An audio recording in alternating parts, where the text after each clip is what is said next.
안녕하십니까. 매주 목요일 6시 30분에 찾아뵙는 아프리카 TV에서 후원하는 아프리카 병원 닥터들의 설전 시간입니다. 저는 진행을 맡은 40년 만년 의사 이원입니다. 또 같이 진행을 맡은 안녕하세요. 코로나 저리가라! 자, 코로나가 항상 어디에 있더라도 우리는 항상 합니다. 방송 시작하고요. 오늘 진짜 짚는 거죠. 저는 20년 만에 이신환입니다. 네. 오늘 주제는 어깨입니다. 어깨. 어깨요?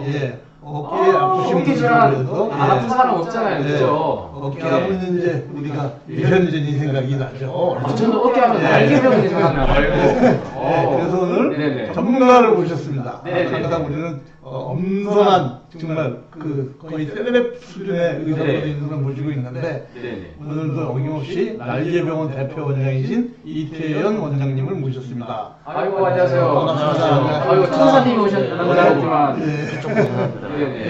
안녕하세요. 저는 날개병원의 이태현 원장이라고 합니다. 초대해 주셔서 감사합니다. 네, 반갑습니다. 제 옆에 미인도 소개를 드리겠습니다. 어디서 오셨어요? 중국에서 왔습니다. 멀리 중국에서 우리 이태현 원장님 보러 오셨습니다. 네. 반갑습니다. 영광입니다. 어깨가 많이 아프다고 그죠? 많이 네. 아파요. 그래서 직접 물어보실 거 있으면 한국말로 물어보실 거예요? 중국말로 물어보실 거예요? 두개 다 쓸 이게 거예요. 나을까요? 중국말 가능하신가요? 아니요.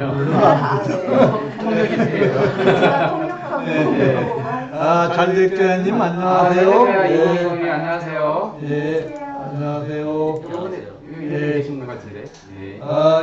태영 병원장님 잠깐 소개를 시켜드리면 서울대학교 연대를 졸업하시고 대학원을 졸업하시고 거기서 의학박사를 하셨고 서울대학에서 수련을 받으시고 현재는 날개병원 병원장님이시고 동대문구 의사회장을 지내시고 대한정형외과 의사회장도 지내시고 정형외과학회 이사시고 서울대학병원 자문이시고 다 읽으시네요. 서울대학교 조연회 교수시고 하여간 경력이 화려하시는데요.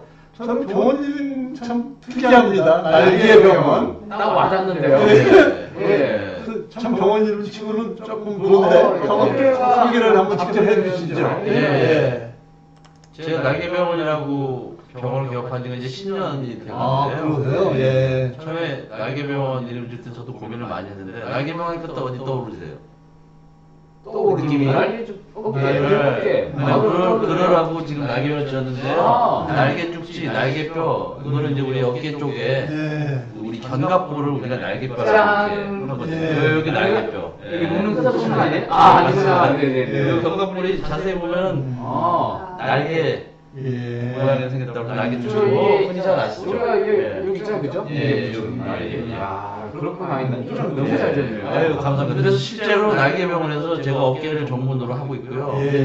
어깨 치료로는 그래도 나름대로 유명하게 하려고 노력을 많이 했습니다. 10년째 어깨를 전문적으로 보는 일종의 전문병원이네요. 날개병원이. 그래서 뭐 여러 관절 중에서 특히 저희는 어깨 쪽을 주로 보고요. 그다음에 이제 뭐 나머지도 보고 있는데 그래서 날개병원이라고 이름을 짓게 됐습니다.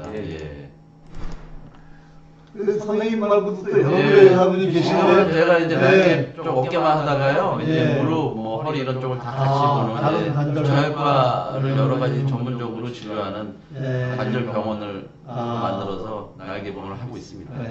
다음 주 출발은 어깨를 전문으로 한다 이렇게 시작을 했는데요. 지금 어깨, 무릎 뭐 다 같이 하고 있습니다. 위치는 고려대학교 근처네요. 아나몬탄이라고 그래가지고요. 그 강북에 있고. 시작은 언제 할까요? 계속 이거. 이제 시작합니다.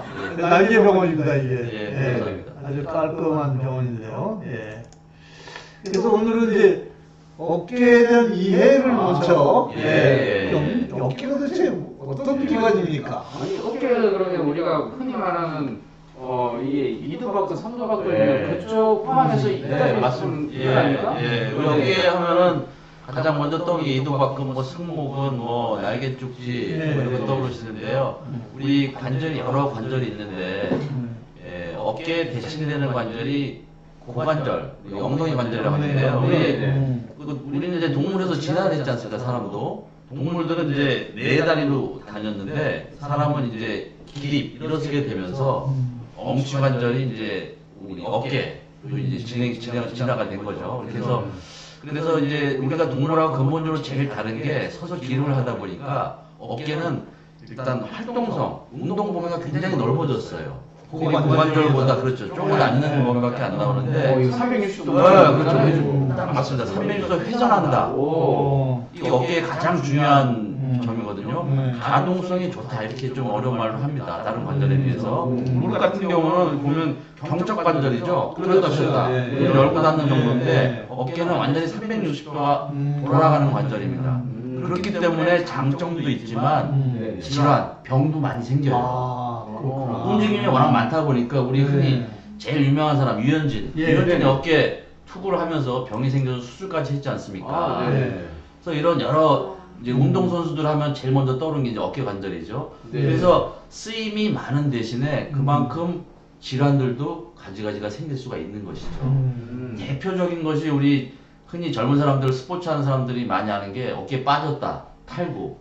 네. 네, 탈구됐다는 얘기가 많이 있죠. 그리고 탈구되면 유현진도 군대를 못 가지 않나요? 일단. 그것도 제가 물어볼 줄 알았어요. 그래서 아까 아, 제가 네. 좀 저도 검색하다 왔는데 다른 군대 안 가요? 군대 안 가잖아요. 예전에는 탈구가 되면은 군대 안 가는 경우가 많았습니다. 근데 요새는 의학 기술이 좋아져가지고 치료 수술을 잘 하게 되면은 네. 군대 가야 됩니다. 가야 돼요? 아이고. 보충력이라고 해서 가야 됩니다. 물론 아, 이제 네. 이게 후유증이 남거나 네, 전적인 네. 경과가 좋지 않은 사람들은 이제 면제가 되기도 하는데 예전에 비해서 어깨 탈구가 되면 군대 안 간다. 이건 이제 요새는 틀린 말이고요. 아, 어깨 탈구되면 아파요? 일단? 탈구되면 아프다기보다 네. 탈구되는 그 순간은 아픈데요. 네네. 아프다기보다 탈구가 돼서 어깨가 빠지니까 네. 불안해서 팔을 제대로 못 써요. 아. 내가 이게 만세한다든지 기지개를 펴다가 뜨고 가면 팔이 빠지기 때문에 네네. 자꾸 이게 반복적으로 빠지다 보면 빠지는 것도 쉽고 들어가는 것도 쉬워져요. 아, 네. 그래서 불안정하니까 네네. 팔에 힘을 못 쓰는 거예요. 젊은 사람이. 아, 그러면 팔씨름하면 운동도 맨날 지는 거네요. 80마다 빠진 사람도 있어요. 아, 그래요? 그러니까 네네. 운동을 못하고 이게 사회적 활동이, 신체 활동이 떨어지다 보니까 문제가 네네. 생기는 거죠. 그래서 탈구에 대한 치료는 이거를 안정화시켜주는 치료를 해서 내가 제대로 힘을 쓸 수 있게 만드는 게 치료인 거죠.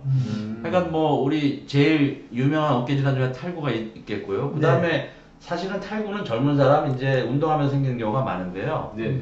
실제로 어깨 환자는 나이 들면서 많아집니다. 우리가 어깨를 이렇게 검색을 하다 보면은 제일 비싼 키워드가 있어요. 어깨 관련해서. 뭘 것 같습니까? 어깨 관련해서. 50견 아닌가요? 딩동댕? 맞습니다. 아, 네. 50견. 제가 딱 50. 네. 이런. 내가 어깨 질환 치는 것보다 50견 치는 게 돈이 더 많이 빠져요. 나는 배가 고파서 그런지 예, 진짜 예, 치킨이 생각이 났었는데. 네네네. 치킨 이거 드릴까요? 예. 50견이라고 그러면은 이게 많이 안들 들어보셨을 텐데 50세에 견통이 온다고 해서 50견이에요. 어깨 견 예, 견. 그래서 이제 사실은 50견이 어떤 진단명이라기보다 어깨에 통증이 있고 아픈 어깨 질환을 그냥 광범위하게 표현되는 용어이기도 하고요. 그다음에 두 번째로 두 가지 의미가 있어요. 그냥 전체적으로 아픈 걸 50견이라고 그러고요. 네네. 그다음에 또 한 가지는 어깨가 굳어지면서 오는 질환, 동결견을 다른 말로 50견 이렇게 얘기도 하기도 합니다. 이게 좀 네. 이 화면을 좀 크게 키워주셔서 네. 이거 그래서 이게 한번 보시죠. 네. 그 질환이 50세에 많이 온다 그래서 50견이에요, 사실은. 네네. 네. 지금 어깨에 지금 근육이 많이 붙어 있는데. 예, 그래서 이제 그 50견을 말씀드리려고 그러면 어깨 구조를 제가 간단하게 설명을 좀 저 드리고 시작해야 화면에 될 것 같아요. 카메라를 조금 더 이렇게 이렇게 확대해 예. 보시면 잘. 예. 아, 이렇게. 네네네. 그 제가 어깨에 대해서 그린 화면이 있습니다. 그린 화면도 있습니까? 저기 있습니다. 예. 그래서 어깨를 어. 보면은요. 네네. 아까 제가 처음에 말씀드렸을 때 어깨는 제가 들고 있을게 힘드시죠? 예, 어깨는 이 회전을 많이 하고 가동성이 좋다고 그랬잖아요. 네네. 그러면 이게 어깨는 관절이 이상하게 옆으로 달려 있어요. 우리 진짜 몸에 그림도 옆으로 그렇죠. 달린 거네요. 몸통에 이 네네. 상완골이라고 그러는 이 어깨 팔뼈가 네네. 상완 골두가 이렇게 달려 있는데 이게 얼마나 불안합니까? 이거를 잡아주는 근육들이 둘러싸고 있어요. 무릎 같은 경우는 사실 서 있기 때문에 네. 딱 위치만 맞으면 근육이 좀 약해도 위치가 자리가 잡히잖아요. 안정적이죠. 고관절도 그렇고. 네. 근데 얘는 옆으로 달려있기 때문에 얘는 아무것도 없다면 그냥 떨어질 수밖에 없죠. 요걸 잡아주는 근육들이 이렇게 싸고 있는데 그래서 이 근육들을 전체적으로 이름이 또 특이해요. 회전근개. 근개. 개라는 것은 이제 덮개. 그렇죠. 멍멍개가 아니고 네. 그 덮개 한다고 그럴 때 개. 네. 그 덮개라는 한자예요. 그래서 네. 회전되는 이 관절을 잡아주는 이렇게 360도 회전해서 물론 어깨 관절도 360도 움직이지만 이 싸고 있는 힘줄도 360도 싸고 있다. 그래서 회전근개라고 합니다. 아, 네네. 회전 근개가 예. 거기 몇 개나 붙어 있는 건가요? 예. 그 좋은 질문이신데요. 여러 개가 있는데 대표적으로 네. 크게 우리가 4개가 싸고 있다고 합니다. 아, 요 앞에 네. 보시면 앞에 있는 힘줄이 견갑하근이라고 그래요. 견갑하근. 예. 그다음에 그 위쪽에 보면 극상관이라고 있고요. 네네. 그다음에 그 뒤쪽으로 극하건, 더 아래쪽으로 소원근이라고 하는데 이름이 좀 굉장히 어렵죠. 근데 네. 어쨌든 4개의 대표적인 근육이 싸고 있다. 네. 그리고 그 앞쪽 사이를 이두박근, 그 유명한 이두박근 줄기가 장두근이라고 해서 긴 근 하나가 지나가는데요. 요거는 이제 작은 근육이고 대표적인 4개의 근육이 싸고 있어서 이 근육이 동작을 하면서 팔을 움직이게 해주고 제일 중요한 건 아까 얘기한 대로 안정화를 시켜주죠. 얘네가 딱 잡고 있으니까 팔이 옆에 붙어 있으면서도 자유롭게 움직이는 것이죠. 근데 이제 이거를 오래 쓰다 보면은 고장이 나고 문제가 생기기 때문에 아까 말씀드린 50견부터 시작해서 나이가 들어가면 여러 가지 퇴행성 질환이 동반이 되게 되는데요. 그 중에 제일 유명한 게 회전근개 파열, 그 다음에 충돌 증후군, 오십견 뭐 이런 거 된다. 들어보신 분들이 좀 있을 것 같은데요. 이제 그런 것들이 이 어깨 주위의 근육이 손상되면서 생기는 일들인데 이런 일들이 왜 잘 생기냐? 이것도 마찬가지로 어깨의 특이한 구조에서도 나옵니다. 여기 보면은 어깨는 요 뼈하고 뼈 사이 간격에서 움직여요. 덮개뼈가 있어요. 네네. 이걸 견봉이라고 그러거든요. 우리 몸에서 이 힘줄이 네네. 뼈하고 뼈 사이를 지나는 유일한 관절이 어깨 관절이에요. 무릎이나 뼈. 고관절은 그냥 뼈를 싸고 있는 근육이 겉에서 움직이지 어떤 뼈 밑을 지나진 않거든요. 네네. 근데 어깨는 이 천정, 네. 지붕 천정 밑을 힘줄이 지나다니고 있어요. 아, 지나다 보면 언젠가 딸도 없어질 수도 있겠네요. 그렇죠, 맞습니다. 네. 우리 이 기자님 역시 저 야. 출신이 네. 그 누구나 다 나오셔가지고. 그러면 평소에 예. 이 작은 근육들을 예. 단련을 하면 좀 안정에 도움이 될까요? 아주 좋은 지적이신데요. 단련하면 더 많이 부딪힌 것 같은데요. 그러니까 네. 잘 단련해야 됩니다. 잘 단련. 좋은 잘 방법. 단련. 그래서 네. 우리도 이제 나중에 말씀드리겠지만 어깨 치료하고 예방하는데 제일 중요한 게 이 힘줄, 네. 근육, 힘줄 근육을 강화시키는 운동이 되게 중요하거든요. 네.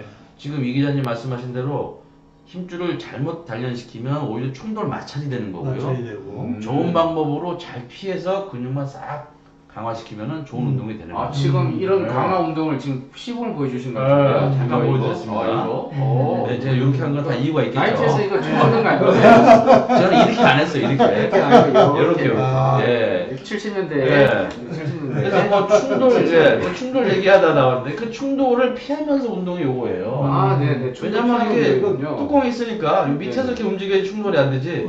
팔을 위로 이렇게 아, 위로 하면 만세를 하다 충돌이 보면 돼요? 충돌이 되잖아요. 어. 그래서 생긴 게 어깨 충돌 증후군이에요. 아, 네. 아, 쉽네요. 헬스장에 가서 쉽게 말하면 숄더 운동을 예. 할 때 예. 줄는 것은 안 좋습니까? 그럼? 그게 이제 어느 정도 다른 운동을 먼저 전제하에 해야죠. 하고, 그러니까 네. 충분히 운동을 하고. 그렇죠. 다른 하는 운동으로 데에서. 아까 밑에서 하는 운동으로 충분히 근력이 강화되고 워밍업이 된 다음에 이제 위로 가야 되죠. 예, 그러니까 순서가 잘못되면 안 되죠. 숄더 프레스를 먼저 하는 것보다는 그렇죠. 다른 밑에서부터 올라가는 근력이 좀 거구나. 예. 밑에서부터 와서 앞쪽부터 와서 이제 위로 아니, 올라가야 이런 쌤은 돼요. 이거 안 되시잖아요. 뭘 이렇게 질문을 이렇게 심각하게 하세요. 우리 그래서- 대표님은 되죠? 턱걸이 몇 개 정도 하세요? 저요? 네네. 하나 정도요. 하나 정도 해요? 하나 정도도 배우고. 아니, 어, 아니 턱걸이 말고도 프레스 운동 많아요. 저 하나 정도 한 사람은 이거 충돌 중은 거의 없겠어요, 그죠? 아니, 요새 저 젊은 저기 스포츠 좋아하시는 여성분들이 많아져가지고요. 네네. 하체 운동, 상체 운동, 뭐 요새 그 뭐 크로스핏 뭐 이런 아유, 과격한 운동도 많이 하시더라고요. 아, 네네네. 그런 것들도 하나하나 이 작은 근육들이 강화된 다음에 차차 하셔야지. 그렇죠. 처음부터 무리한 운동을 하게 되면 오히려 당연히 예, 문제가 생기고 아까 충돌만 얘기한 일으키고. 충돌이 나오는 거죠. 그래서 충돌 증후군이라는 거리 그 충돌 증후군이라는 것이 이 뼈하고 뼈 사이에서 힘줄이 충돌이 돼요. 이 견봉이라고 하는 이제 특수한 뼈인데 요 밑에서 움직이기 때문에 네. 잘못 쓰다 보면은 충돌되면서 이게 마찰이 되잖아요. 네. 그러면서 힘줄이 찢어집니다. 아. 그래서 힘줄 안 찢어지게 이 뼈를 없애면 어떨까요? 아, 그거 아주 좋은 지적이신데요. 우리가 네네. 실제로 수술할 때, 찢어진 사람 수술할 때, 이 걸리적거리는 뼈도 다듬어져요. 아, 네, 그래서 간격을 넓혀줍니다. 내가 생각한 대로 왜 다 맞지? 그게 있어요. 맞춰야 왜냐면 됐구나. 실제로 나이가 들면요, 이 뼈도 두꺼워져요. 네. 두꺼워지니까 충돌이 밑으로 더 두꺼워지니까 생기겠네. 충돌이 더 생기는 거죠. 음. 간격이 좁아지니까. 야, 우리 척추협착증이랑 비슷한 거 똑같아요. 협착이라는 게 세상에 내가 말할 때마다 우리 몸에는 나이가 들면 모든 게 다 협착이 와요. 척추협착, 정맥경화도 마찬가지 이유예요. 네네네. 몸이 좁아지잖아요. 그래서 네네. 문제가 생기죠. 네네. 이 힘줄이 지나가는 길도 뼈가 내려앉기 때문에 좁아져서 협착이 와서 생기는 거죠. 똑같은 이치입니다. 그래서 초기에 이제 오는 것들이 오십견. 오십견은 이제 힘줄이 찢어진 건 아닌데 이게 마찰이 생기다 보니까 힘줄에 염증이 생기고 그러다 보니까 이 힘줄 자체가 굳어지는 거예요. 딱딱하게. 이게 우리 어깨 관절을 싸고 있는 관절막이 있는데요. 네네. 이게 이제 부드러운, 여기 지금은 없지만 부드러운 풍선 속에서 움직여야 되거든요. 근데 이게 염증이 생기다 보니까 이 관절막이 꽃감처럼 두꺼워지는 거예요. 쪼글쪼글해지고. 껍데기가 쪼글쪼글해지니까 움직여지지가 않는 거예요. 우리 이 두꺼워지니까. 사이에 뭔가 벌사라고 해서 뭐 그렇죠. 그런 윤활막. 윤활막. 네. 아, 윤활막. 활액막. 활액막. 네, 그런 게 있습니다. 있는데 그게 사라지나요, 나중에? 그게 이제 두꺼워지고 딱딱해서 염증 세포들만 세상에. 늘어차게 되니까 네네. 이게 윤활을 시켜줘야 되는 것이 오히려 아. 움직임에 방해가 되는 거죠. 네네. 이게 움직이는 관절도 엔진하고 똑같은데 기름칠이 안 되는 김치 말라져가지고 굳어지는 거랑 똑같아요. 그게 우리가 흔히 얘기하는 오십견. 조금 더 유식하게 얘기하면 동결견. 좀 동결견. 더 유식하게 얘기하면 유착성 관절낭염. 아, 그러니까 관절낭에 염증이 생기는 염증이 유착이 생기는 있다. 거구나. 그렇죠. 염증이 생기죠. 그게 이제 우리가 그 제일 유명한 오십견입니다. 그래서 네네. 오십견의 대표적인 증상이 어깨가 굳어지는 거예요. 굳어지는 360도 만세가 돼야 되는데 만세가 안 되고 이렇게밖에 안 되고. 아. 그러니까 화장실 가서 옷 갈아입거나 속옷 갈아입을 때 네네. 팔이 안 돌아가니까 아파서 불편한 거예요. 세상에. 네, 그게 오십견의 이제 대표적인 증상이고 네. 가장 어깨 중에서 가장 흔한 오십견이라는 질환입니다. 가장 흔한 건가요? 오십견이? 어깨 중에서는 가장 흔한 질환이 이제 오십견이라고 하는 거죠. 그럼 찢어지는 거는 거기서 더 나간 건가요? 어떤 그렇죠. 그러면 우리 역시 아, 네. 질문을 질문이 할 수가 없어. 부담스러워. 네. 이미 이게- 내가 답을 다 네. 알고 하는 질문처럼 사람들이 그- 착각하잖아. 예. 유현진이가 예. 찢어졌죠? 유현진 선수가 찢어진 건 조금 다른 부위입니다. 좀 다른 부위니까. 아, 직접 주치이신가요? 그분은 주치이신가요? 직접 주치는 아닌데요. 아, 네네. 같이 간접 그 주치의가. 우리 스포츠 약 하는 분들하고 상의를 하고 같이 이제 의견을 같이 전달도 했는데요. 네네. 유현진 선수가 찢어진 거는 그 유현진 선수는 일반인이 아니잖아요. 그렇죠. 예. 우리하고는 이 근육이라든지 운동량이 완전히 틀립니다. 차원이 틀려요. 네네. 똑같은 몸이 아니에요. 쉽게 얘기하면은 이 엔진이 틀린 거죠. 그분이 이제 문제가 생긴 거는 이 힘줄이 아니고 그보다 더 안쪽에 있는 관절순이라고 하는 관절막이 있거든요. 이 탈구할 때 찢어지는 막인데 이제 그게 투구를 많이 하다 보니까 찢어진 관절순 파열돼서 수술했는데요. 네네. 그 수술하고 나서 야구 선수들이 사실은 어깨 투구를 하는 선수들이 이 우리 MRI라고 그러죠. 검사를 해보면은 대부분 많이 찢어져 있어요. 야구하는 사람. 야구 안 한 사람은 괜찮은데, 그죠? 네. 어렸을 때부터 굉장히 팔 동작을 많이 관절순이란 하더라고요. 게 부위가 어디쯤이라고요? 지금 여기서는 안 보여요. 안 보여요. 이거를 찢어야 되구나. 찢어내고 째껴내가지고 어. 저기 제가 만들어 놓은 자료에 아마 뒤에 좀 있을 텐데요. 예. 직접. 예. 그 안쪽이에요. 더 안쪽. 밑에 내려가면 더 안쪽이 있을 거예요. 그 위네. 어쨌든 그 관절을 싸고 있는 안정화시켜주는 막이 하나 힘줄 속에 또 있거든요. 네네. 그게 이제 찢어져가지고 오. 그걸 이제 수술하게 된 거죠. 직접 네. 찾으셔야. 네. 네. 여기 한번 쭉.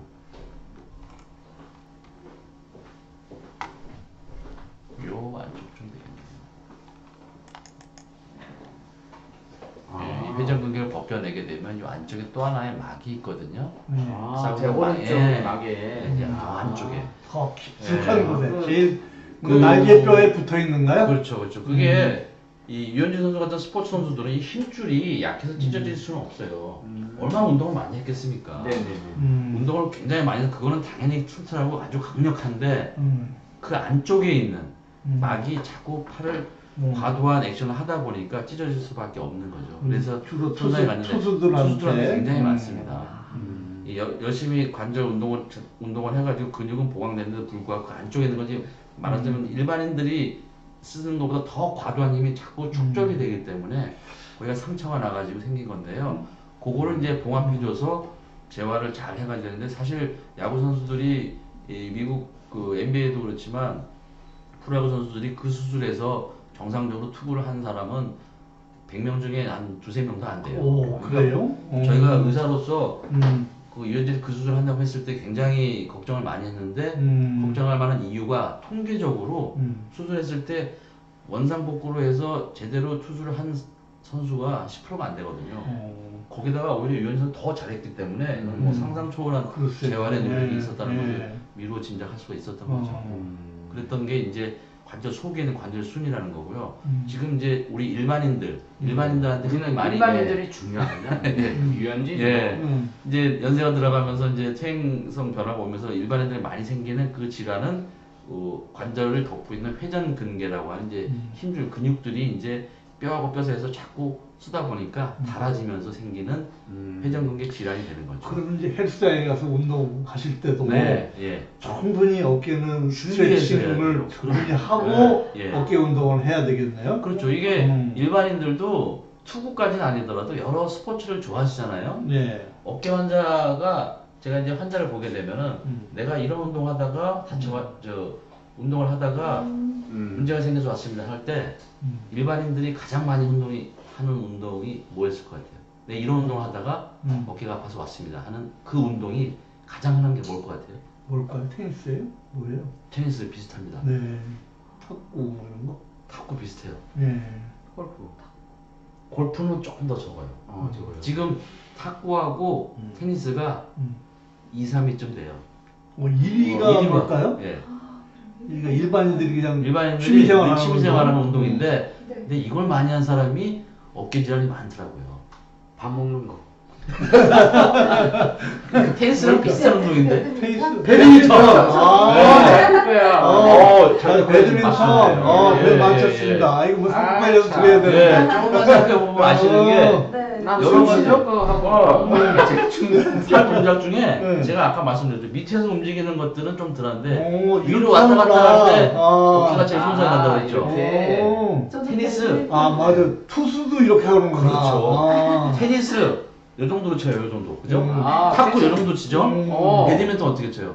배드민턴 아, 줄로 이게 이렇게 있구나. 줄로 이거예요. 아, 그러네요. 완전히 이거 뭐. 아니, 그럼 투수도 운동하고. 사이드 아니라 언더스로 좀 나아요, 어깨가? 다치는 조금 덜한 것 같아요. 그건 뭐 확실한 통계는 없는데 이게 그냥 제대로 던지는 사람이 위에서 내려오는 게 좀 더 많은 것 같아요. 어쨌든 이 배드민턴 쳐서 아파서 왔다 그러면 제가 딱 벌써 한 점 먹고 들어가죠.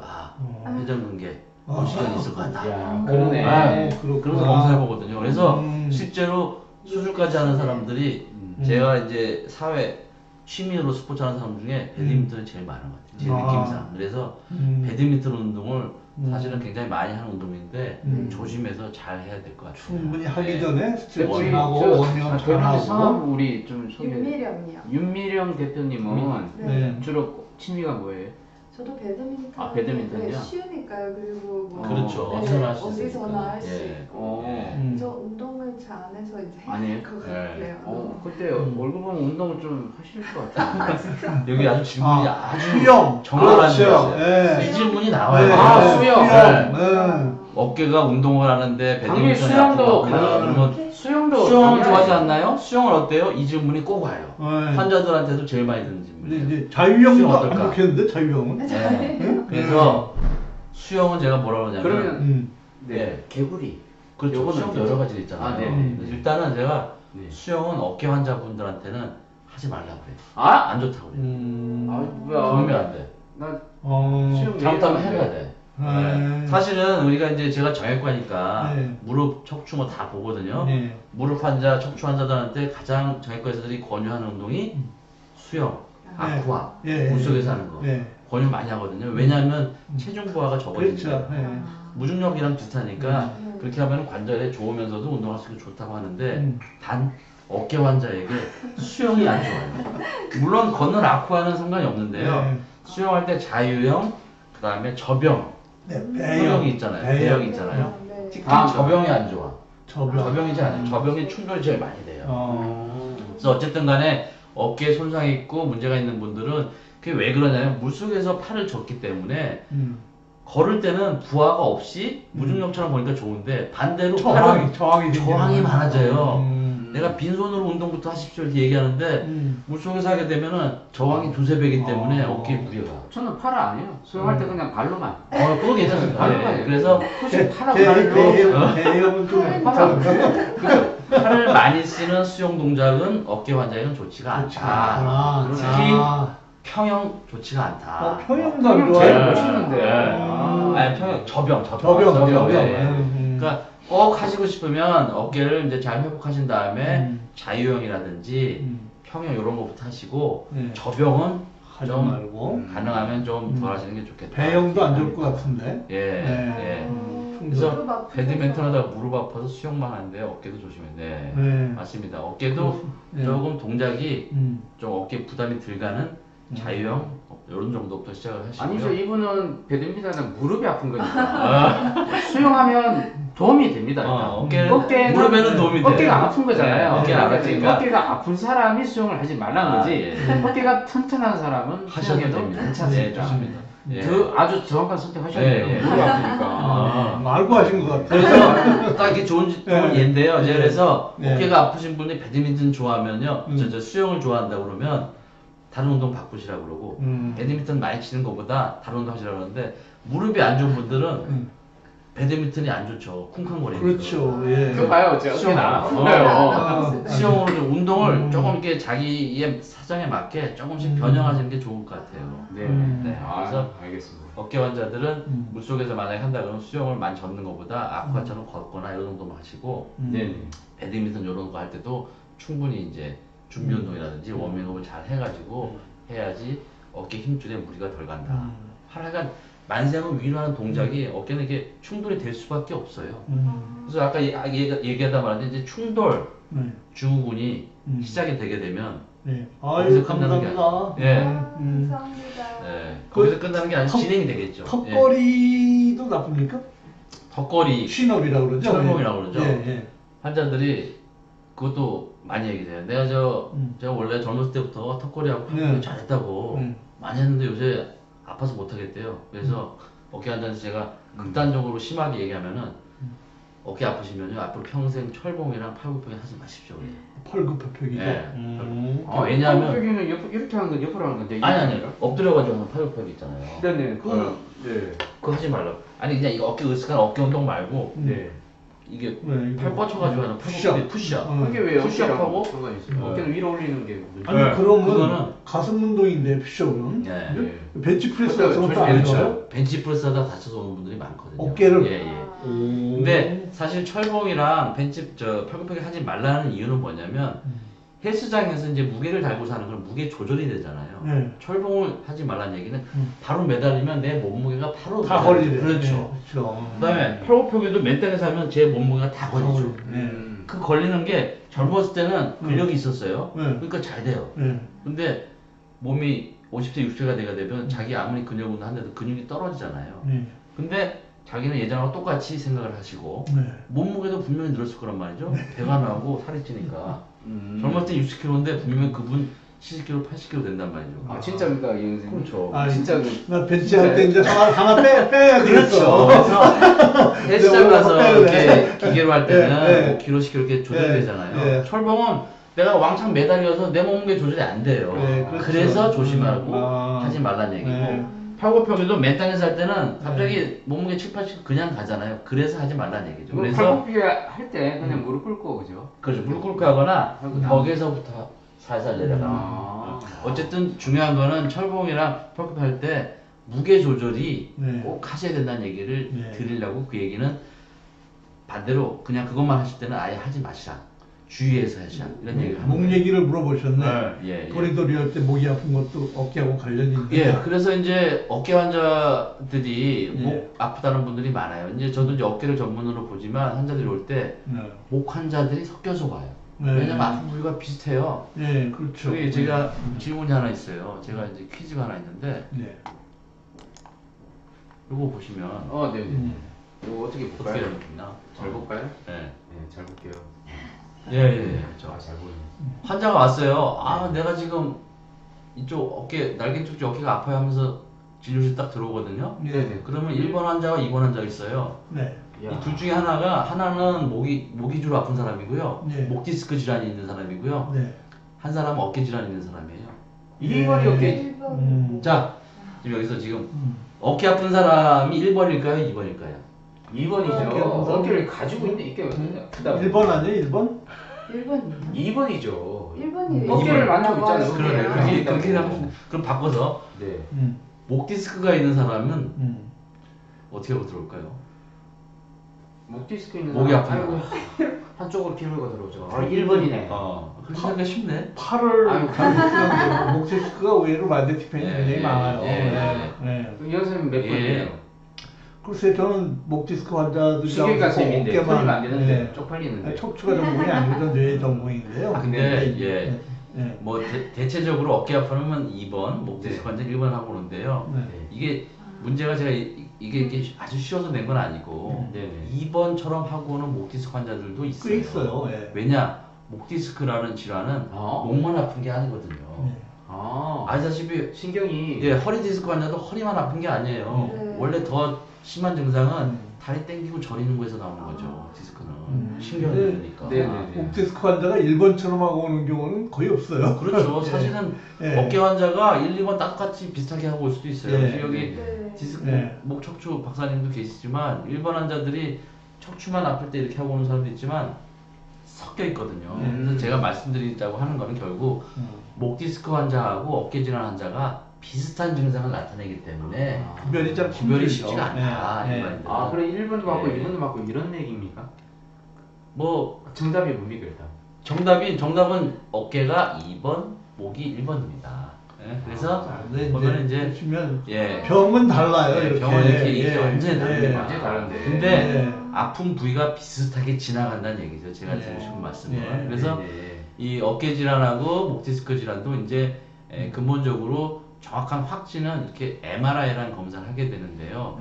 어깨는 어깨가 아프면 팔이 안 올라가고 이 날개 쪽지에서 팔 쪽으로도 아프거든요. 네네. 질환이 비슷한데 MRI 찍어보면 저렇게 왼쪽처럼 힘줄이 찢어진 회전근개 질환이 있을 수가 있고요. MRI 찍어보면 확실하지만 그렇죠. 증상으로는 상당히 구별이 비슷하다. 예. 어렵다. 이 MRI 안 말씀하시려고 찍으면 그러는 거죠? 구분이 잘 안 네. 된다는 거죠. 예. 그런 전문가가 딱 보면 구분해야지 그 비싼 MRI 찍어야 됩니까? 그렇죠. 그래서 아니, 왜냐면 MRI 둘 다 찍으라 그러면 네. 다 하죠. 근데 아. 아파서 왔는데 둘 다 찍으면 어떻게 해요? 네, 최소한 한 군데만 찍어야지. 비용이 만만치 않습니다. 비용이 만만치 않죠. 네. 아니 내가 여기 아픈데 온몸에 전신 다 찍어놓고선 마치면 그게 의사가 좀 그렇지 않습니까? 일반인 다 찍은 그래요. 사람이 있을 거 아니에요. 두 증상이 확실한 사람은 다 찍기도 합니다. 찍기도 합니다. 합니다. 근데 네. 그러면 의사 선생님 보고 그러면 저도 알겠어요. 대충 짐작을 하셔야 이렇게 진짜 그렇게 얘기합니다. 그래서 네네. 어느 정도 진찰, 이해학적 검사를 통해서 이분은 어깨 질환이 먼저고 예. 이분은 목 디스크가 먼저라는 거는 확인을 해야지 예. 의사가 MRI 찍더라도 예. 어깨를 찍을지 목을 찍을지 예. 하죠. 물론 두 병이 같이 있는 분들도 있어요. 그렇지만 어느 정도 의심이 되는 거를 정확히 찍어내야지 맞습니다. 최소한 예. 전문이라고 할 수 있겠죠. 그래서 이 목 디스크가 있는 사람은 일단 목도 아프지만요 어깨 쪽으로 증상이 내려옵니다. 심한 사람은. 근데 그게 주로 날개 쪽지, 우리 날개병원의 날개 쪽지, 뒤쪽 날개 안쪽. 쪽지. 예. 뒤쪽. 이거 보면은 주로 이쪽이 아프다 그래요. 그리고 네. 어깨 안쪽이 아프다 이러면서 시작이 되는데 그게 2, 3주 이상 가면은 목 디스크 의심해봐야 돼요. 예. 처음에 이제 근육통 예. 자거나 목이 뻣뻣하다. 사실 저도 목 디스크가 있거든요. 네. 예. 근데 목 아픈 사람들은 이제 저런 자세를 하게 되면요. 예. 1번 같은 자세를 예. 하면 라디스병이 더 심해져요. 아프죠. 예. 그렇죠. 맞습니다. 예. 우리 박사님 똑바로 이제 정확히 보셨는데요. 저게 이제 유발하는 자세일 수도 있어요. 그래서 어깨가 이게 목이 아프면서 심해지면 이제 어깨로 내려와요. 어깨랑 똑같아요. 2번처럼 오는 사람도 예. 그래서 생길 수 있다는 얘기입니다. 그러면서 저는 저 날개 쪽지 어. 통해서 목 디스크가 왔거든요. 맞아요. 근데 날개 쪽지에 아픈 게 아니고 그냥 뻔하지. 뻐근한 맞아요. 느낌이에요. 통증 있는 게 아니에요. 목 디스크 진짜 알아보셨네. 네, 저랑 같은 네. 증상이에요. 목 디스크가요. 사실은 저도 그 학교에서 이제 의과대학에서 배우고 제가 이제 전문의 하면서도 배웠지만 저도 계속 환자를 보면서 목 디스크는 목에서 신경이 어깨로 내려가니까 목이 아프고 어깨로 해가지고 팔로 내려가 이것까지는 알았는데 제가 실제로 겪어보니까요 그거보다 날개 쪽지 안쪽이 뻐근하게 아프더라고요. 저도 처음에 어느 날 아침에 일어났는데 근육통하고 똑같아요. 젊을 때 목 뻐근하다가 하루 좀 지나면 괜찮잖아요. 근데 이게 2, 3주를 가더라고요. 전 몰랐어요. 그래서 왜 이렇게 근육통이 오래 가지? 막 그러고 솔직히 저는 그게 한 40대 초반에 왔는데 저는 디스크가 상담도 안 했어요. 내가 그런 병이 나 의사인데 그래서 근육통이 난 낫겠지 했는데 물치료 받고 모래도 안 낫는 거예요. 그래서 설마 하고 MRI 찍어봤더니 목 디스크가. 나타난 거예요. 제가 환자가 되어 보니까 증상을 정확히 알겠더라고요. 그러니까 우리 나는 정확히 알아보신 것 같아요. 아프지도 않을 거예요. 맞아요. 뻐근한 게 예. 시작되는데 그게 점점 어깨로 내려오는 거더라고요. 근데 솔직히 그래서 저는 1번에 왜 1번을 얘기했냐면 1번 같이 이렇게 행동을 딱 해버리면 뻐근한 게 조금은 사라지더라고요. 네. 그랬어요? 사람마다 이 디스크가 튀어나온 위치에 따라서 네, 그렇죠. 이게 그럴 수 회피되는 있죠. 거랑 네. 악화되는 자세가 조금씩 있더라고요. 저기, 하여간 그래서 네. 목 디스크가 이제 어깨 쪽으로 내려오기 시작하는데 네. 실제 어깨 질환도 어깨만 아픈 게 아니고요. 이 근육이 연결되어 있기 때문에 팔뚝까지 내려와요. 흔히 어떤 사람은 이두박근 쪽이 아프다고 어깨 질환 오는 사람도 있더라고요. 어깨 질환도요? 예. 근데 그러면 목 디스크가 구별이 진짜 안 되죠. 이렇게 되면. 네. 근데 팔뚝 아래로부터는 구별이 돼요. 예. 어깨 질환은 이 팔뚝까지는 안 내려요, 절대. 예. 왜냐면 손가락이 근육이 저리고 상관절까지는 오는데 요관절 넘어가지 않거든요. 예, 그렇죠. 근데 목 디스크는 진행이 되면은 예. 팔뚝도 저리고 손끝까지 저리잖아요. 예. 거기서 이제 정확히 목 디스크 구별이 가는 거죠. 음. 근데 목 디스크인 사람도 어깨 쪽지 팔뚝까지만 상안부까지만 아프면은 구별이 잘 안 가요. 예. 안 가죠.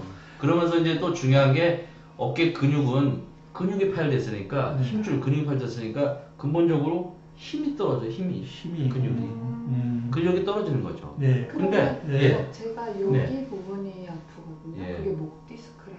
오히려 어깨 질환보다는 네, 여기. 목 디스크. 예. 아니 그 이현생 덩어리 만지지 말고 직접 그 환자분한테 오소리 감독님 반갑습니다. 그렇죠. 브레이스님 반갑습니다. 예. 저 1번 자세처럼 아프다는 거죠? 네, 딱 거기여서 제가 그렇죠. 아 원래 목 디스크예요? 모르겠어요. 저는 그냥 근데 이제 목에 이제 염자라든지 근육통도 이렇게 시작되는데 그게 이제 오래 가면은 목 디스크 질환하고 이제 조금 더 발전이 될 수 있는 거기 때문에 주의를 좀 하셔야 돼요. 그래서 제가 질문 드리고 싶은 게 예, 있는데 예. 이게 결림이라고 해가지고 제가 인터넷에 찾아봐서 이렇게 수건을 돌돌 말아서 여기다가 아래다가 받치고 여기 나도 이렇게 봤어요, 그 영상. 15초 15초가 딱 있으면 결림이 없어지죠. 풀린 느낌. 그거 예. 그 효과 있는데 그 병원 안 가도 돼요. 그래서. 네, 근데 또 네. 다시 돌아오긴 해요. 이제 근데 젊은 이게 분들한테 제일 흔한 거는 목 뒤쪽이 아픈 거 중에 제일 흔한 거는 목 뒤쪽은 사실은 이 만성 긴장성 근육통이죠. 자세가 굉장히 항상 컴퓨터 우리 사람이 팔이 평면이 있으면은 몸보다 앞에 나와 있어요. 되게 작업을 하게 되면 되게 그러면 자연적으로 뒤쪽은 땡기고 긴장이 될 수밖에 없죠. 만성적으로 뒤쪽 근육이 긴장되어 있기 때문에 그 부분이 아픈 게 거의 90% 이상이라고 보시면 돼요. 그렇기 때문에 아까 얘기한 운동이 뭐 뒤로 좀 펴주고 날개를 으쓱한다든지 네. 이걸 대고서 이렇게 감사합니다. 근육의 긴장을 풀어주니까 증상이 완화되죠. 그게 이제 대표적으로 그런 근육통이라는 거를 이제 네. 반증하는 자세인 거죠. 네. 그럼 막 예. 두 번째 발가락을 누르면 여기 결림이 풀린다. 이건 그거는 과학적으로 거의 아파서 그런 거 없어 보이는데. 네. 아니요 중국에서 그러나 봐요. 아니 한국에서 그런 거예요. 발가락 두 번째 발가락은 네네네. 그거는 한방적치는지는 모르겠는데 프로그램에서 나오더라고요. 근데 그 사람들은 괜찮다고 하는데 저는 효과가 없더라고요. 네. 과학적인 근거로는 없을 것 같아요. 그래요? 과학을 하는 사람으로서 봤을 때는. 네, 요새 왜 이렇게 늘어나요? 예, 최근 어깨 요거 질환이? 자세가 보니까 7년 네. 이렇게 되어 있는데요. 네. 이게 왜 이렇게 늘어나냐 보면은 이 회전근개 어깨 질환은 이 사회가 발전하면서 좀 증가하더라고요. 우리가 그래요? 사회의 이 발전도와도 관계가 있어요. 어떻게 보면 선진국형 질환인 거예요. 우리가 뭐 후진국이라 좀 그렇지만 우리가 예전에 가장 많이 관절 아픈 건 허리죠, 당연히 허리. 허리죠. 허리 관절은 여전히 제일 많지만요. 노동을 하고 자세 관절고 그런 발달된 나라에서는 허리 환자가 제일 많아요. 그 다음에 무릎. 무릎. 그 다음에 이제 상지 쪽으로 올라가기 시작하는데요. 상지는 이 가장 기본적인 노동이라기보다는 사무, 그다음에 레저, 스포츠하고 관계가 많기 때문에 팔을 쓰는 거죠. 우리가 무거운 거 들고 힘쓰는 게 어깨가 아프기 전에 허리, 다리부터 먼저 오죠. 네. 근데 이제 어깨가 아프다는 거는 이제 사회가 좀 발달이 되고 또 한 가지 가장 큰 것 중에 하나는 스포츠, 네. 레저 활동이 많으면서 그리고 그래서 아까도 얘기했지만 배드민턴, 테니스 이게 그것들이에요. 약간 좀 살만 해줘서 하는 맞습니다. 치유 활동들이 예. 스포츠 예. 활동들이 예, 어깨를 그래서 많이 여러 가지 쓰게 통계에 보면은 이게 선진국형 질환이 상지, 어깨. 고급 질환이네요. 고급이라고 생각보다. 아니, 배드민턴 뭐 고급입니까? 예. 밤에 누워서 핸드폰 들고 보면 어깨 아파요 그러셨는데 이거 밤에 누워서 핸드폰 들고 보는 거 아주 나쁜 다 어깨 아픈 거 아닙니까? 스포츠만큼. 팔 떨어지는 느낌. 그럼 하지 마세요. 이 밤에 네. 질문에도요, 오소리 감독님 질문에도 굉장히 중요한 포인트가 하나 있어요. 네. 핸드폰을 들고 밤에 아프다. 핸드폰을 들어서 아픈 것도 있지만 밤에 어깨가 아프다. 밤에 야, 아프다. 밤에. 이거 굉장히 중요한 내용이거든요. 밤에 아프면. 실제로 어깨 환자들이 네. 밤에도 아파요. 그거 왜 그러죠? 그 여러 가지 원인이 있는데 이제 가장 기본적으로 밤에는 우리 몸이 이제 조용하고 여러 가지 이제 이 활동력이 떨어지고 조용하다 보면서 이게 그걸 뭐라 그러지? 호르몬 작용에 의해서 네. 이 통증에 예민해질 수밖에 없어요. 네.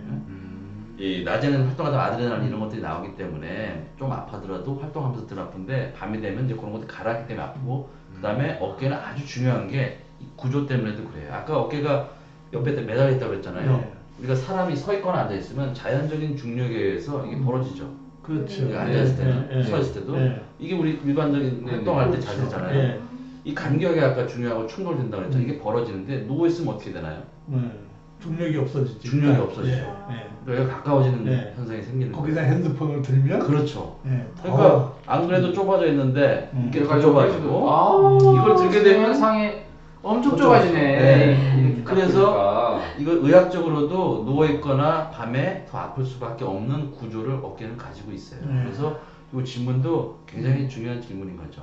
밤에 이거- 어깨 아픈 사람은 네. 밤에 더 아파요. 밤에 누워서 핸드폰 보는 아무튼 거는 더더 아프고. 예. 네. 그러니까 아니, 그걸 자세는 피하시는 게 좋을 것 같고 전에 주의하셔야 그 될것 수면 박사님 나오셔서 그건 절대로 하지 말라고 네, 밤에 예, 예, 잘 때 맞습니다. 핸드폰 예, 보는 예. 거. 한쪽으로 예. 보는 거예요.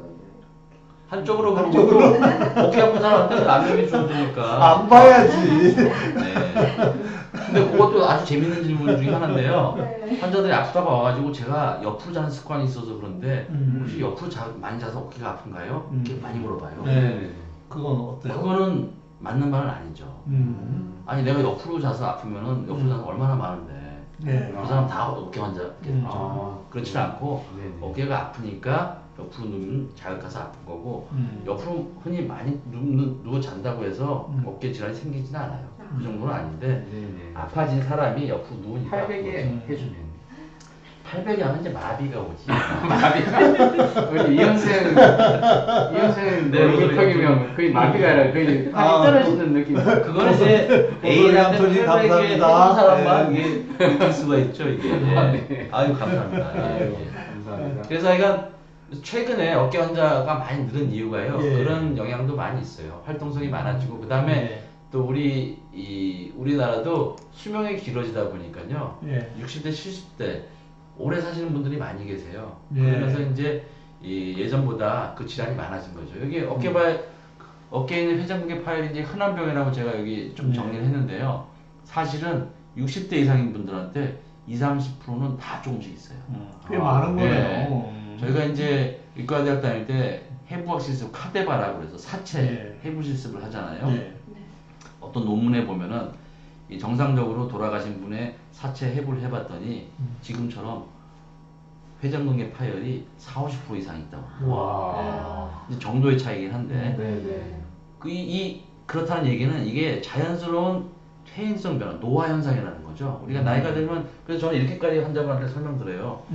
머리에 이마에 주름 생기고 머리가 하얘지는 건 비슷한 겁니다. 아. 이게 병명이 파여지다 보니까 네. 아니 원장님 좀 무시무시한 네, 무시무시하죠. 거 원장님 네. 저는 다친 적도 없고 뭐 농구 선수, 배구 선수도 아닌데 왜 갑자기 힘줄이 파여져죠? 이렇게 여쭤봐요. 그러면 그렇게 설명드리는 게 이것은 노화에 의한 퇴행성 질환입니다. 아. 그렇기 때문에 큰 병이라고 너무 걱정하시는 많은데 네. 자연현상입니다. 단 이게 심한 정도의 차이에 따라서 어떻게 네. 치료할지를 이제 결정을 해주셔야 되는 거고 아. 파열이 아주 심하면 수술해서 꼬매지기도 하는 거지 네. 파열이 일부 있거나 부분적으로 있는 경우는 다 음. 그런 수술적으로 치료하는 건 아니고 보존적인 치료, 이게 근력 운동이라든지 주사, 재활 치료로 많이 좋아질 수 있습니다. 이렇게 얘기를 드리는 거죠. 근데 이제 오늘 얘기가 안 나온 게 이제 석회성 건염이네요. 예. 예? 예. 석회성 건염도 일반인들 어깨 질환하면 들어보신 분들이 꽤 있을 거예요. 예. 왜냐하면 이 석회성 건염이 통증으로 치면 어깨 중에서 최고예요, 최고. 뭔가 예. 이게 밤에 갑자기 네네. 어깨가 아파가지고 응급실에 실려오는 환자가 그런 정도예요? 석회성 건염이지 사실 오십견 회전근개 파열로 갑자기 응급실에 실려오진 않아요. 내가 아, 그냥 외래로 세상에. 어깨 아파서 옵니다 하지. 네. 석회성 건염 환자는 세상에. 응급실에 실려올 정도의 환자가 통증이 생겨요. 어느 정도인가요? 예. 여기서 강도가?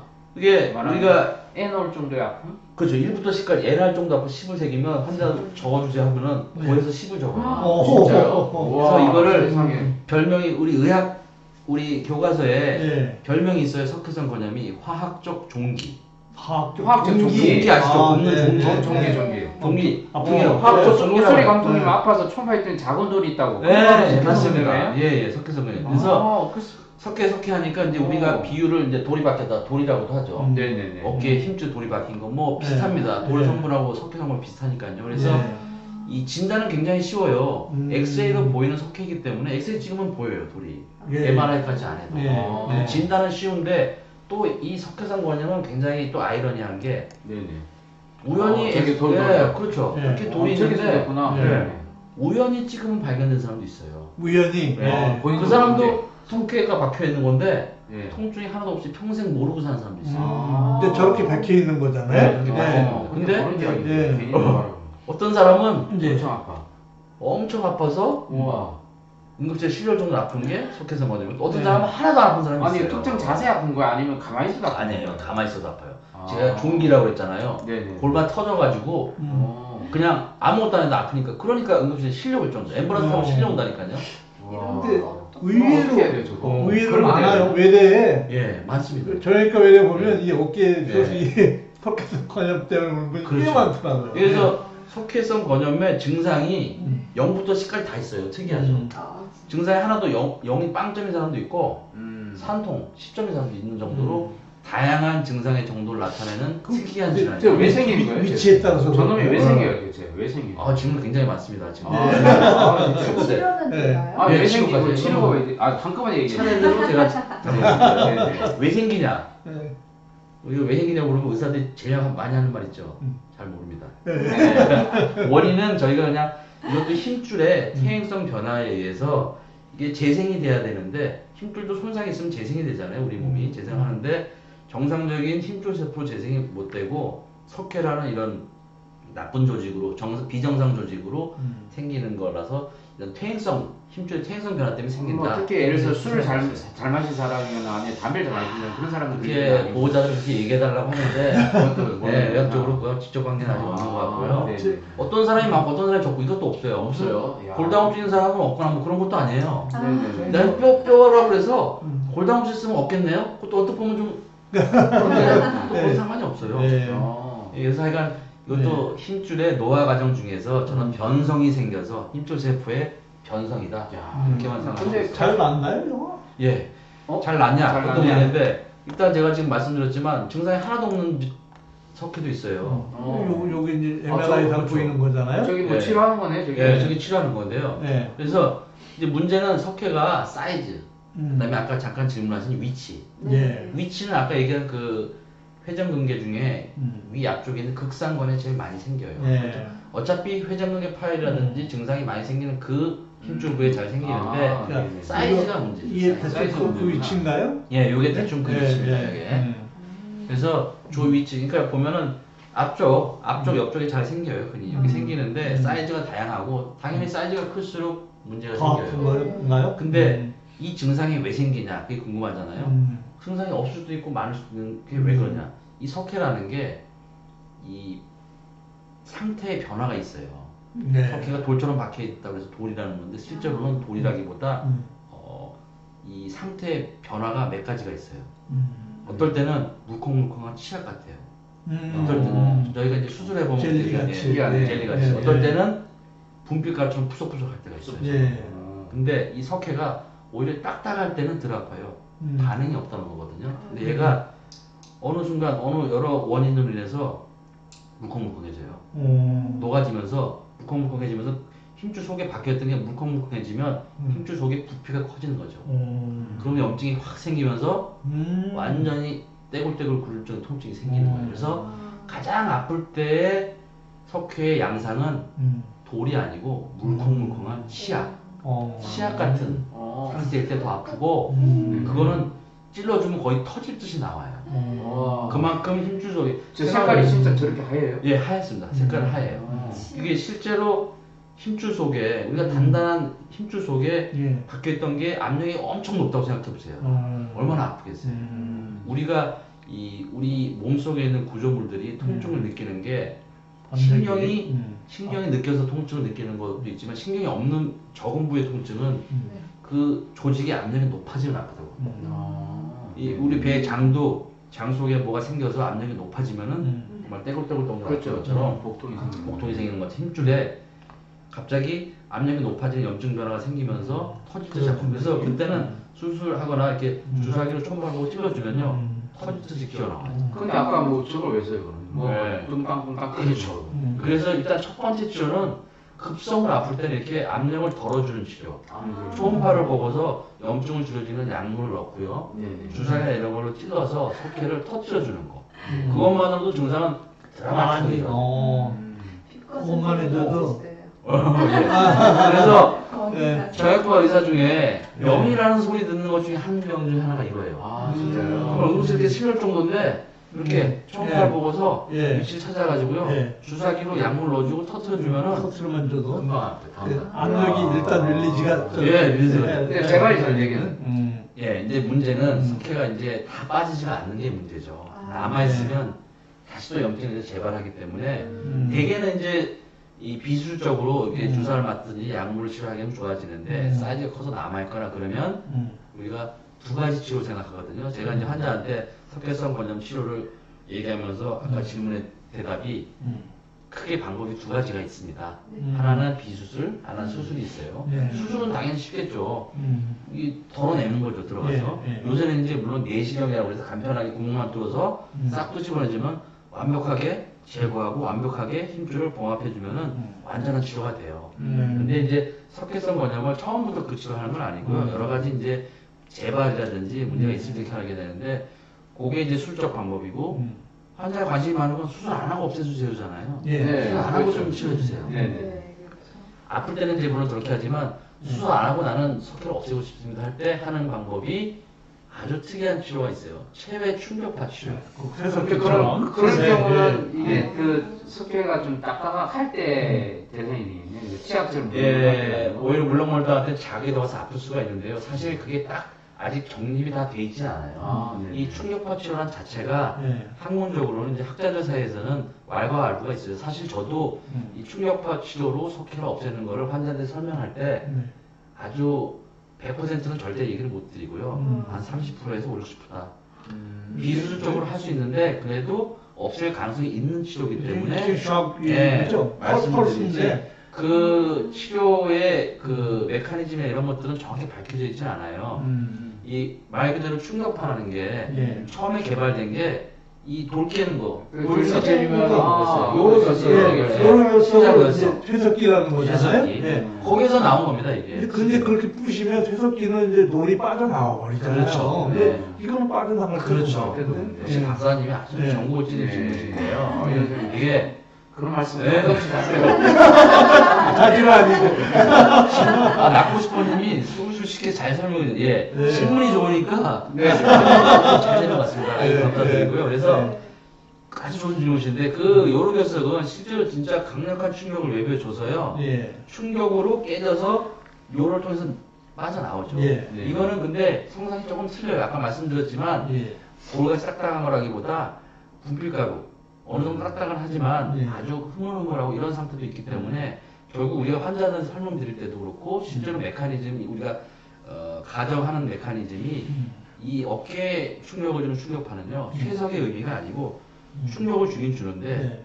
그 부위에 미세한 혈액순환을 생성되게 한다고 해요. 우리가 백혈구가 균이 들어오면 잡아먹잖아요. 네. 뭐 균이 뭐 빠져나오겠어요? 음. 화학작용이 잡아먹잖아요. 그것처럼 그 부위에 미세한 혈액순환을 생성을 많이 되게 해서 그 석회가 그런 이 모세혈관 속으로 흡수돼서 백혈구가 잡아먹어서 없어지게 만든다 이렇게 얘기했죠. 그러니까 말 그대로 요로의 세속수는 치면은 그만큼 깨져요. 근데 얘는 비유 표현으로 깨진다고 하지만 실제로 깨지는 게 아니라 혈액순환이 잡아야 되니까 한번 충격파 줬다고 바로 없어지는 게 아니에요. 수개월, 3, 4개월 이상 걸려서 나중에 엑스레이를 찍어보니 없어졌더라. 근데 안 없어질 수도 있어요. 뭐 이렇게 도소리 감독님 왜 여자 선생님 옷도 닮으시고 관심 가지고 그러세요? 한 말씀 해주시죠. 감사합니다.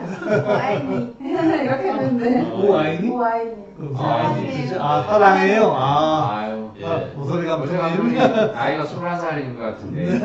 아 진짜?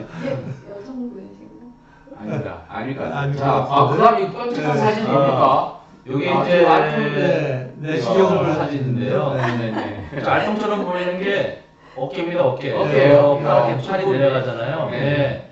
저게 이제 뭐 쇠막대기 찌는 게 저게 바로 내시경이에요. 저게 이제 절개를 하지 않고 구멍 한 두세 개 뚫어서 카메라를 넣고 조작하는 기구를 넣어서 하는 건데 와, 여기 이제 진짜 돌아가네. 여기 이제 절삭질이라고 그래서 안에 있는 거를 빨아내고 뭐 이렇게 망가진 조직을 긁어내는 그런 절삭기입니다. 저런 걸로 이제 되겠어요? 저런 걸로 이제 석회도 들어가서 빨아내고. 지금 하는 건 지금 뭐예요? 지금 하는 거는 이 관절 순 부위를 수술을 다듬어내는 걸 하고 있습니다. 저기 길쭉하게 올라가는 게 보이는 게 저게 바로 그 유명한 이두박근이에요. 이두박근? 이두박근이 안쪽으로 이렇게 들어가 있는 거예요. 아 저게 이두박근의 네. 인대입니까? 예, 힘줄이. 네. 이두박근이 왜 이두인지 아시죠? 두가 두 개라서 이두예요. 1두, 2두. 하나가 길고요, 하나가 짧아요. 그래서 이두박근의 그 힘줄이 긴 거, 짧은 게 있거든요. 그래서 장건, 단건이라고 하는데 이거는 이두박근. 롱헤드. 아니, 저 사람은 어디가 문제가 생긴 겁니까? 이 사람은 저 이두박근하고 관절 순이 좀 찢어져가지고 그걸 꼬매는 수술을 하는 것 같아요. 이게 바로 유현진 선수가 하는 수술이 이 수술이에요. 유현진 선수가 손상된 게 이두박근하고 연결된 관절 순이 찢어진 거거든요. 이두박근이 자꾸 저기를 당기고 찢는 힘을 주다 보니까 붙어있는 그 관절 순이라는 게 찢어지는 거예요. 꼬매는 수술 어떻게 수준은 심한 수술인가요? 아니면 어깨 내시경 수술에서는 아주 흔히 하는 수술이에요. 흔히 하는 수술. 예, 흔히 하는 수술이고 간단한 수술입니다.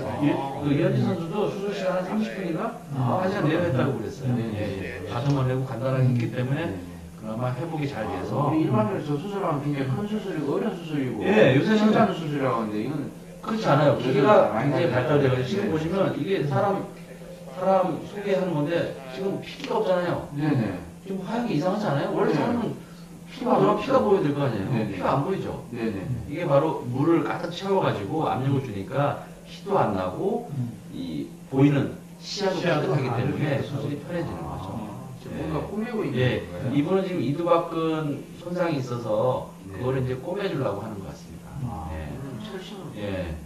아이고 철심으로 와이어죠. 저거는 이제 그 유도하는 선이고요. 저 실을 이제 유도하기 위해서 들어간 거고 그걸 통해서 이제 실을 빼내가지고 하는 건데 이제 기구들이 많이 좋아져가지고요. 이 저는 쉽죠. 저는 그거 보고만 해요. 오늘 한 5번 수술하고 왔으니까. 그렇죠? 예. 와 진짜 힘드시구나. 아유, 그 뭐 연예인이 연기하는 게 쉬운 것처럼. 자기 직업은 그렇죠. 전문이니까. 기사가 야구 선수는 이 투구가 치고 많이 하는 거잖아요. 저렇게 지금 꾸미는 거군요. 예, 고정하기 위해서 실을 감아가지고 수술을 하고 있어요. 이런 뭐 이건 자세한 내용을 안 네, 이건 이제 넘어가시고. 네. 우리가 저 본도가 압니까?